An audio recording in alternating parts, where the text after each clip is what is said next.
The big game is fast approaching, but wait, you still haven't got your tickets. You've spent hours searching, but you're still confused about ticket prices. Time to stop searching. Visit ticketcompare.com. We compare ticket prices for all the popular leagues and tournaments for you. We work only with the most trustworthy sites, so you can have peace of mind when buying your tickets. Compare prices, buy tickets, get to the game. Ticketcompare.com. Buying tickets made simple. Are you any clearer? I know you spoke about it briefly on Monday, but are you any clearer as regards Mamadou Sakho, how long he might be out for? No, it's far too early. We know it's a serious muscle strain or tear, and the doctors won't put a time scale on that. It's going to be a while, that's for sure. The win against Watford brought you out to the bottom three, albeit for 24 hours, but even for that short period of time, what's it done for morale within the squad, because the situation suddenly looks far less grim than it did, say, 3 or 4 weeks ago? We're closer to the pack, and that's the important thing. I think that there is going to be a pack of teams for a period of time going forward who are going to be in and around that third spot, certainly when it comes to relegation. So I think it's important for us to, now we've got ourselves within 3 or 4 points of that pack of teams below halfway, it's important that we try and keep getting points wherever we can to stay with them. You've seen Leicester's performance last night. How concerned are you about them? I mean, it's 4 wins in a row. Nobody really saw it coming. The managerial change has really worked a treat there, hasn't it? Well, they're a good team with good players, and the manager's obviously done very well since he's come into the club to bring about those results. But it's no surprise to us that Leicester are winning matches and scoring goals and playing well, because we know what a good team they are. It's not that long ago they were the champions of England, so you don't become champions of England, lose all your quality within a season. So we, even without the results they've put together in these last couple of weeks, we would still have been very respectful of them as we go there on Saturday, and fearing the quality that they have. It's hypothetical to some degree, but from when you took over, I think the season started that day, you'd be 11th in the table. What's changed most for you in the time that you've been here? Because something's different. Well, nothing's changed particularly for me and my coaching staff. We worked in exactly the same way from the very first day, even through those first three games that we had, which we lost. Nothing has changed in that respect. I think that the more you work with a team, if you're fortunate and you've got a group of players who want to come on board, who want to try and become the sort of team you'd like them to become, I think every week on the training ground is an advantage, it's a help to you, and we can only hope that we can keep what we've achieved so far going, because we aren't the finished article. I don't think there are that many teams in the world that can say we are the finished article. Most of us have got still work to do, but that in a way is how it should be. 10 years, I think, almost exactly in a couple of weeks' time since you took over at Fulham. You've been here 3 or 4 months now. How do you compare the task left to do here to what you did there 4 years ago, so 10 years ago? You remember that was the real big escape, don't you? Yes, it's very similar. I mean, that one went really to the wire. When we won that game at Man City that the guy brought up the other night, that was really half time. Then we were relegated, despite the fact there were about 3 games left to go, but we were mathematically relegated. It was only those wins in the last game, and in particular we still had to go to Portsmouth, who were flying high that year, and win the match to be sure of staying up. And so there's a long way to go at this club before we reach that situation, but there's no doubt that the perils, if you like, that we faced and that we were constantly confronted with at Fulham, that's what we have here too. But luckily at the moment we're in a boat with a few other people, and we haven't been cast adrift as yet.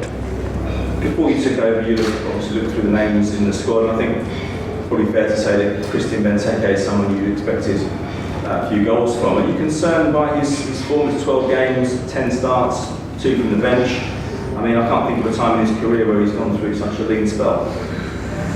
No, I can't, unfortunately, produce statistics for his previous clubs and his previous spells, but of course, when you're a front player, the man who is really a pivotal and a focal point in your attack is not scoring. Of course, it's a concern to him, it's a concern to us, it's a concern to fans, but he can do nothing more than keep working at it, keep working very, very hard, and if the goals aren't coming, he needs to be making certain he's making a good contribution to the team's play, both in terms of our attacking and our defensive play, because we certainly can't afford to carry anybody, let alone carry a goal scorer who isn't scoring goals at that moment in time.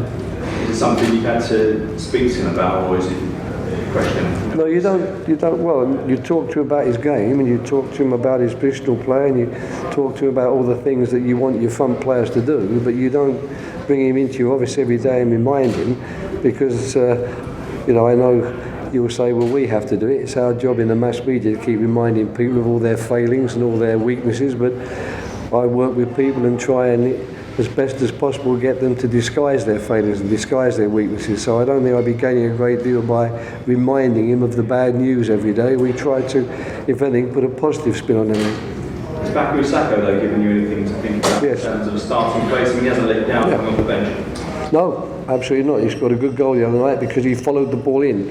And we haven't been doing that as well as we would like. It's something we preach but don't always actually manage to produce. So he did. He followed the shot in, and when the goalkeeper couldn't hold it, he scored from the rebound, and that is something alone which we find very positive. And I think he's improved in terms of understanding what we require from him as a centre forward or as a top forward.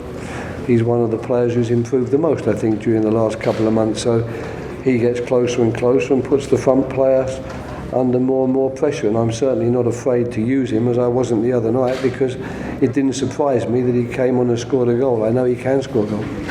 Just looking at the bottom half of the table as we inch towards Christmas, do you feel you've done a good job kind of putting pressure on those teams, maybe a few places ahead of you? I mean, it didn't look like that in terms of the table maybe 3 or 4 weeks ago, but there's a few teams who've been dragged into it, certainly Newcastle. Yeah, well, I think it's wrong for me to make comparisons and to start talking about other teams and whether they're dragged in or not dragged in. I don't think that's something we managers should do. I think it's incumbent upon us really to do our work with our team and to talk about our team. I don't think it's right to try and influence referees about opposing players. I don't think it's right to talk up or talk down some of the teams around you.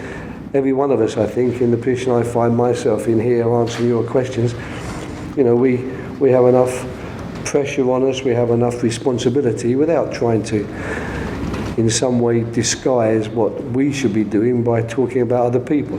But if you say to me, am I pleased that in the last, 10 games now, I think, that we've really done so much better. We've taken 14 points, we're not letting anywhere near as many goals in as we were in the first 7.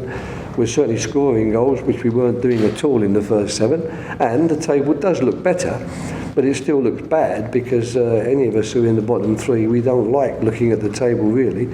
Most of us prefer to wait till we're a bit higher up the table and there's a bit of space between you and that wretched red line, which means if you're not above it, you're out of the league. And that's one thing that we all know.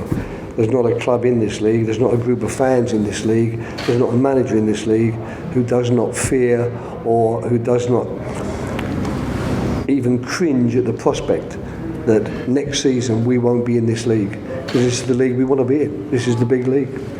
You mentioned a few minutes ago about all teams not really being quite the finished article, but Manchester City set a landmark milestone the other day, 15 Premier League wins in succession, been around Europe for a long time, worked all over the world. How do you assess them in terms of, is it one of the best club sides we've seen? Do you think that's what they're developing into, possibly? Yeah, without a shadow of a doubt. I mean, I think that you can definitely see that the club has a very clear philosophy, that the club has appointed a manager to match their philosophy, and someone who himself has got a very clear philosophy, because we saw that when he coached Barcelona and Bayern Munich, and we saw the quality of those teams. And he's had the time now into his second season to make the necessary changes, maybe to bring in some of the pieces of the jigsaw puzzle that fit a little bit better maybe than some of the pieces he found when he went there. And of course they are just an excellent team. They're a real joy to watch for me. I like watching them play, not purely because of their attacking talents and their attacking movements, which are very, very good, but of course to get those attacking movements and patterns, you need to have the quality of players that they've got on the field to some extent. But what really impresses me about them is their teamwork and their defensive work. I'm really impressed by the way these players, who are amongst the highest paid, amongst the most respected, amongst the most coveted players in Europe, work so very, very hard for the team. And that's what I think is the major difference and allows them to win 15 games, is because even the biggest stars work so hard to get back in position and work so hard for the team. They're 11 points clear. Can anyone stop them? Well, that you never know. You know, any statements you make in that respect, someone will come up with a statistic that in a certain year this team was so far ahead and didn't manage to see it through. But looking at the quality of their squad, listening to Pep Guardiola and everyone at the club talking about how they approach every game, if I was one of the teams chasing them, I would be beginning to despair. There's no doubt about that, because 11 points is an enormous gap to make up. But the season will end in May, and until such time I think it's rather foolish to start really saying that it's all done and dusted in December, because things can happen. There's no signs of that at the moment, and but at the same time, let's wait and see, and let's, in the meantime, if we're a neutral that is, enjoy their performances, enjoy watching them play, and we coaches, I'm sure, are working as hard as we possibly can to get that a little bit closer to them with the teams we put out on the field. Pete. Hi, Pete. Do you know Claude Puel? I don't, funny enough. I didn't meet him actually. I met Glenn Hoddle when he was playing at Monaco once, and I spent some time with Arsene Wenger when he was the coach of Monaco and I was coaching a Swiss team, and I went to the training ground and I met Glenn, was introduced to him, and I was actually introduced very briefly to the rest of the players. I'm sure Claude was there, but he won't remember that for sure, and I don't have a particular memory of meeting him either. You mentioned that he's got Leicester City back to almost how they were playing when they ended up as champions. Is that a lot to do with the form of Vardy and Mahrez? Because the couple of players that definitely went off the boil. Yeah, it can happen, can't it? And unfortunately, when that happens, it's the manager who takes the responsibility and the manager who takes the can for those things. But you're quite right. You know, if we can be that philosophical, sometimes these things are quite as simple, that the best players that you've got in your team, the ones that you know are going to make a difference between having a poor season and a good season. Are they in good form, doing what they do well? Are they having a bad time and not doing it? And you can be unlucky that it just happens to coincide with your tenure as manager, and you pay the price for it. Are you a fan of this Christmas football setup we've had for many, many years here? Because your next two games, days apart, are Arsenal and Man City. Well, that's just the way things go.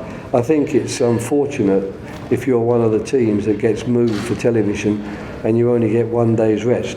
I don't know how many days rest Southampton will have before we play them, but when we play, I think we've got 2 days between Arsenal and Man City, which is pretty much what everybody has, but then we've only got 1 day between our playing Man City and Southampton away.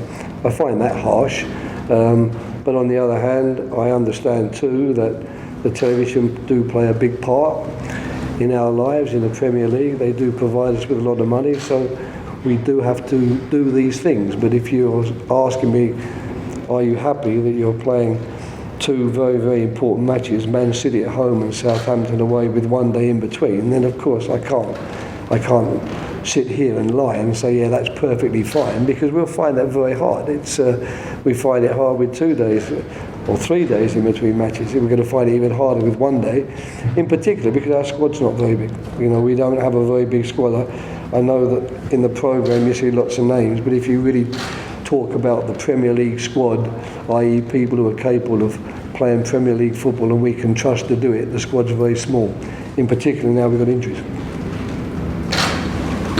Okay, it's in the broadcast. Written, please.